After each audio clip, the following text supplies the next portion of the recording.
இன்னைக்கு நடக்க போற வாழ்வா சாவா போட்டியில பாகிஸ்தான் ஜெயிச்சு அவங்களோட செமிஃபைனல் வாய்ப்பை தக்க வச்சுக்குவாங்களா? இப்படி சொல்ற மாதிரி தான் இன்னைக்கு England vs Pakistan super 8 match நடக்க போகுதுங்க. இந்த மேட்ச் பல்லேகலை கிரவுண்ட்ல நடக்க போகுது. இந்த பல்லேகலை கிரவுண்ட பொறுத்த வரைக்கும் இங்க ஃபர்ஸ்ட் பேட்டிங் பண்ற டீமுக்கு தாங்க வெற்றி வாய்ப்பு அதிகம். ஏன்னா ஆல்ரெடி நடந்த இங்கிலாந்து vs ஸ்ரீலங்கா மேட்சை பார்த்தோம். இங்கிலாந்து ஃபர்ஸ்ட் பேட்டிங் பண்ணி 146 ரன் தான் எடுத்தாங்க.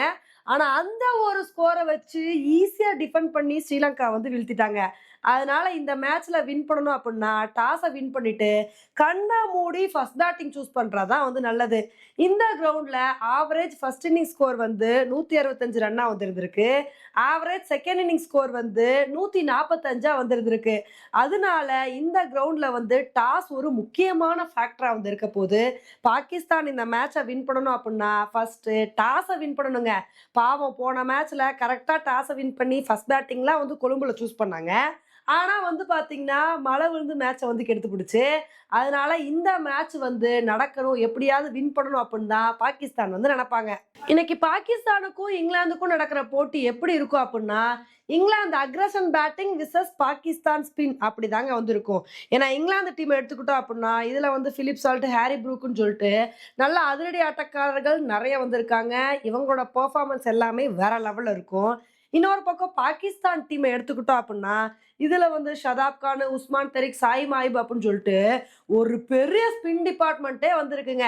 இந்த பலைகளை பிச்சை பொறுத்த வரைக்கும் இங்க ஸ்பின்னர்ஸுக்கு தான் சாதகமா இருக்கும்.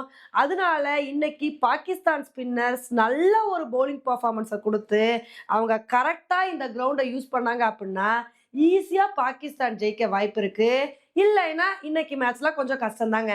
ஆனா உண்மையிலே இன்னைக்கு நடக்க போற மேட்ச் பாகிஸ்தானுக்கு தாங்க ரொம்ப முக்கியமான மேட்ச். ஏன்னா இங்கிலாந்து ஆல்ரெடி ஸ்ரீலங்காவை அசால்ட்டா வீழ்த்தி டாப்புக்கு வந்துட்டாங்க. அவங்க ஒரு மேட்ச் வின் பண்ணா போதும். இந்த மேட்ச் இல்லைன்னா இன்னொரு மேட்ச் வின் பண்ணிக்குவாங்க. ஆனா பாகிஸ்தானை பொறுத்த வரைக்கும் ஆல்ரெடி நியூசிலாந்து கூட நடக்கிற மேட்ச் மழைனால கேன்சல் ஆயிடுச்சு. அதனால ஒரு பாயிண்ட் தான் அவங்க கிட்ட வந்திருக்கு. அதனால இந்த மேட்ச் பாகிஸ்தானுக்கு ஒரு வாழ்வா சாவா மேட்ச் மாதிரி வந்திருக்குங்க. இந்த மேட்ச்ல பாகிஸ்தான் எப்படியாவது வின் பண்ணியே ஆகணும். அந்த மாதிரி வின் பண்ணா மட்டும்தான் இவங்களோட செமிஃபைனல் வாய்ப்பை தக்க வைக்க முடியும். இல்லைன்னா ரொம்ப கஷ்டமா போயிடும். அதனால பாகிஸ்தான் ஏதாவது பண்ணி போராடி இந்த மேட்சை வின் பண்ணணும் அப்படின்னு தான் நினைப்பாங்க. ஆனா இதுக்கு முன்னாடி T20 வேர்ல்டு கப்ல இங்கிலாந்து பாகிஸ்தான் கூட ஒரு தடவை கூட தோத்ததே இல்லை. கண்டினியூஸா ஜெயிச்சிருக்காங்க. அதனால இதுக்கு முன்னாடி என்னதான் இங்கிலாந்து T20 வேர்ல்டு கப்ல ஜெயிச்சிருந்தாலும் இன்னைக்கு இந்த கிரவுண்ட்ல பாகிஸ்தான் ஜெயிக்கிறதுக்கான வாய்ப்புகள் தான் அதிகமா இருக்கு. அந்த வாய்ப்பை சாதகமாக்கி பாகிஸ்தான் இன்னைக்கு நல்ல ஒரு பெர்ஃபார்மன்ஸை கொடுத்து ஜெயிச்சு அவங்களோட செமிஃபைனல் வாய்ப்பை தக்க வைக்கிறாங்களா இல்ல என்ன பண்றாங்க அப்படின்றத பொறுத்து பார்க்கலாம். ஓகே ஃப்ரெண்ட்ஸ், இன்னைக்கு நடக்க போற இங்கிலாந்து vs பாகிஸ்தான் மேட்ச்ல யாரு வின் பண்ண வாய்ப்பு இருக்கு அப்படின்ற உங்களோட கருத்தை என்னோட கமெண்ட் செக்ஷன்ல போடுங்க.